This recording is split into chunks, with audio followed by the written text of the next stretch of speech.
বন্ধুরা আজকে সত্যি সত্যি ফাতা বাবার কিনারও আমরা আই গেছি। ফাতা বাবার এখানে দর্শন করার লাগে আমরা কয়েকদিন থেকে প্ল্যান করি, কিন্তু আমরা প্ল্যানটা আর হয় না।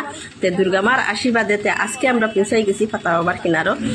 আর এড্রেসটা দিদিভাই একজনে কইছেন যে এড্রেসটা কোন জায়গাতে, রামকৃষ্ণনগর ঘামারিয়া এড্রেসটা।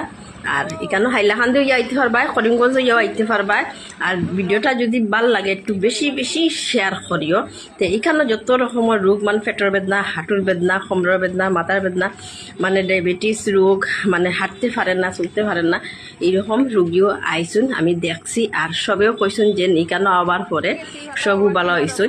তো এটাই বিশ্বাস করিয়া আমি এখানে আইছি ফাতা বাবার ইকানো। তে তোমরা দেখতে পাচ্ছ প্রচুর ভিড়, প্রচুর ভিড়। আর একজন দিদিভাই কইছে সত্যি নেই, এটা হ্যাঁ সত্যি দিদিভাই, সত্যি আও। তোমরা অ্যাড্রেসটা কইয়া দিছি তো পালাহরি খেয়াল করে অ্যাড্রেসটা।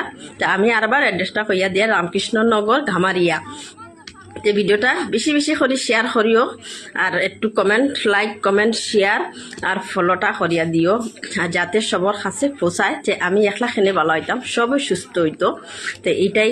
হারিকানো যাওয়ার পরে কিচ্ছু কোনো টাকা লাগে না, খালি একজন প্রণাম করবা, একটা ফাতা দিবা। এই ফাতাটা একদম ঠাকুরের স্মরণ করিয়া একটু তুমি গ্রহণ করতায়। তো এইখানে তোমার ফাতা বাবার একদম তোমরা স্বয়ং দেখাইয়া দেখো, কিচ্ছু না, খালি একটা ফাতা দিবা, তার দুর্গার আশীর্বাদ করিয়া একটা ফাতা দিবা তুমি।